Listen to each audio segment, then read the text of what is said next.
नमस्कार, मैं अमित। इस वीडियो में बात करते हैं कि जो नई एनडीए सरकार बिहार में बीजेपी और जेडीयू की बनी है, उसमें कौन-कौन सदस्य मंत्री बन सकते हैं। ऐसी खबरें हैं कि 10 फरवरी को नीतीश सरकार ट्रस्ट वोट से गुजरेगी, यानी 10 फरवरी को विधानसभा में अपना बहुमत साबित करेगी नीतीश सरकार। 12 फरवरी से बजट सेशन शुरू हो सकता है, तो उसके बाद मंत्रियों का विस्तार हो सकता है, जो कि अगले एक सप्ताह के भीतर करने पर विचार है। हालांकि एक खेमा यह चाहता है कि 10 फरवरी के बाद हो। वैसे जेडीयू से इस बात की संभावनाएं हैं। जेडीयू से 3 लोग मंत्री बन चुके हैं, विजय कुमार चौधरी, विजेंद्र यादव और श्रवण कुमार। और चौथे सुमित कुमार सिंह युवती निर्दलीय है, लेकिन उन्हें जदयू कोटा से एडजस्ट किया गया है। अब जदयू से पुराने चेहरे पर ही नीतीश कुमार दांव खेल सकते हैं। इस कड़ी में अशोक चौधरी हैं, रत्नेश सदा है, ये दलित समुदाय से आते हैं।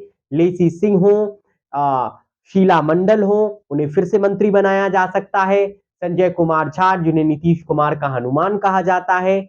इसके अलावा जयंत राज हो, सुनील कुमार हो और मदन सहनी हो, ये फिर से नीतीश सरकार में मंत्री बन सकते हैं, क्योंकि 2020 से ये कंटिन्यू है। इस बार फिर से इन्हें कंटिन्यू किया जा सकता है। इसके पीछे ये तर्क है कि अगर किसी अन्य विधायक को लाया जाएगा, किसी नए चेहरे को लाया जाएगा, तो इन विधायकों में, इन मंत्री जो पूर्व है अभी फिलहाल, उनमें एक नाराजगी बढ़ सकती है और इससे सरकार पर खतरा शायद हो जाए। बीजेपी किसे बनाएगी और बीजेपी के हिस्से ही स्पीकर की कुर्सी आएगी, तो बीजेपी किन किन चेहरों पर दांव खेलेगी, क्योंकि तारकिशोर प्रसाद और रेणु देवी, जिन्हें डिप्टी चीफ मिनिस्टर बनाया गया था एनडीए सरकार के, जो पहला इस शपथ हुआ था 2020 में नवंबर महीने में, तब, लेकिन अब उन दोनों की छुट्टी कर दी गई है। ऐसा कहा गया है कि नीतीश कुमार उनके नाम पर सहमत नहीं है। तो बीजेपी किन चेहरों पर दांव खेलेगी? क्या तारकिशोर प्रसाद और रेणु देवी में से किसी एक को स्पीकर की भूमिका में बीजेपी ला सकती है, या फिर स्पीकर के लिए दो और नाम हैं जिन पर आगे चर्चा करेंगे। फिलहाल मंत्री के रेस में अमरिंदर प्रताप सिंह को बीजेपी फिर से बना सकती है मंत्री, यानी पुराने चेहरों को 2020 में जो बने थे वे, और जो 2020 से पहले थे वे, उन दोनों का सामंजस्य बीजेपी बैठाएगी और शायद नीतीश कुमार को 2024 के लोकसभा चुनाव तक खुश करने के लिए उनके पसंद के, या उनकी एक कह सकते हैं कि उनकी सहमति हो, उन नामों को शायद एडजस्ट किया जाए।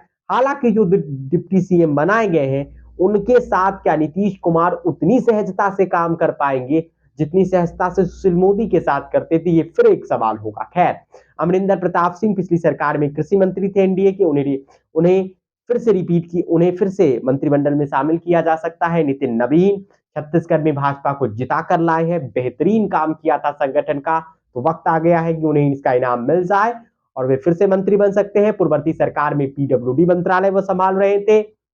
इसके अलावा जीवेश मिश्रा, जो श्रम संसाधन मंत्री है बने थे पिछली सरकार में, उन्हें फिर से रिपीट किया जाएगा, या फिर विनोद नारायण झा पर दांव खेलेगी बीजेपी, या फिर नीतीश मिश्रा पर दांव खेलेगी। वैसे इनमें से नीतीश मिश्रा का लोकसभा चुनाव लड़ने की संभावनाएं जेडीयू से रहती है, लेकिन अब परिस्थितियां पूरी तरह से बदल चुकी है, क्योंकि सरकार बदल गई है। कई सारे सांसद बीजेपी के इस बार फंस सकते हैं उनकी टिकट जेडीयू के हिस्से में। खैर, इसके अलावा मुजफ्फरपुर के औराई से विधायक रामसूरत राय पर बीजेपी दांव खेलेगी, या फिर साहेबगंज वाले राजू सिंह पर दांव खेलेगी, या फिर कोई और चेहरे पर दांव खेलेगी। इसके अलावा बीजेपी के तरफ से श्रेयसी सिंह के नामों पर विचार किया जा रहा है, जो कि जमुई से विधायक है। रश्मि वर्मा उस रेस में है कि उन्हें मंत्री बीजेपी बनाएगी। रामनारायण मंडल का मंत्री बीजेपी मंत्री बना सकती है। और दो और चेहरे जिन्हें मंत्री बनाया जा सकता है, उनमें पूर्व स्वास्थ्य मंत्री मंगल पांडे का नाम फिर से आगे है, फिर से चर्चा में है। जनक राम पिछली सरकार में मंत्री थे,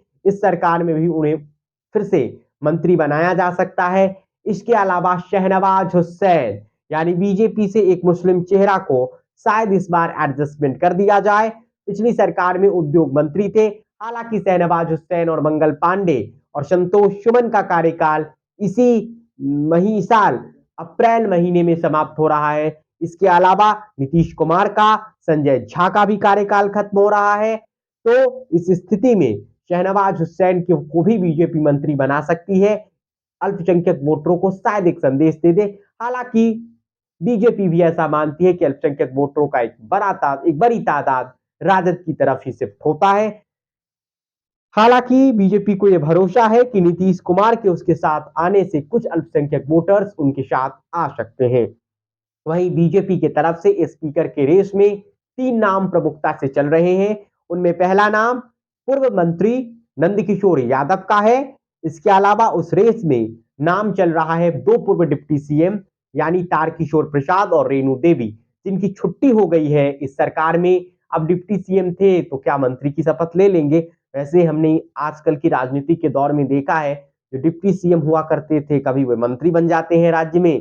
केंद्र वाले मंत्री केंद्र में जो मंत्री रहते हैं वह राज्य में मंत्री बन जाते हैं। केंद्र वाले मंत्री विधानसभा अध्यक्ष की कुर्सी संभालते हैं और एक चीफ मिनिस्टर तो डिप्टी सीएम का शपथ लेके बैठे हैं महाराष्ट्र में। खैर, तो क्या होगा, लेकिन बीजेपी की तरफ से स्पीकर के रेस में 3 नाम है।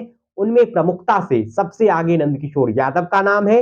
इसके बाद पूर्व डिप्टी सीएम रेणु देवी और तारकिशोर प्रसाद बन सकते हैं, क्योंकि बीजेपी के सामने 2024 का लक्ष्य है और चुनाव जीतना है बीजेपी को। और इसके लिए बीजेपी ने नीतीश कुमार से ही हाथ मिला लिया है और 40 की 40 सीटें जीतने की दावा करती है। कभी अमित शाह कहते थे कि नीतीश बाबू के लिए एनडीए के दरवाजे बंद है। नीतीश बाबू कहा करते थे कि अब बीजेपी में नहीं जाएंगे, कुछ भी हो जाए। लेकिन खैर, सियासत है, ये सब चलता रहता है। तो ये मंत्री बन सकते हैं या फिर कोई नए चेहरे लेकर आती है जेडीयू और बीजेपी। जेडीयू में संभावनाएं बहुत कम है।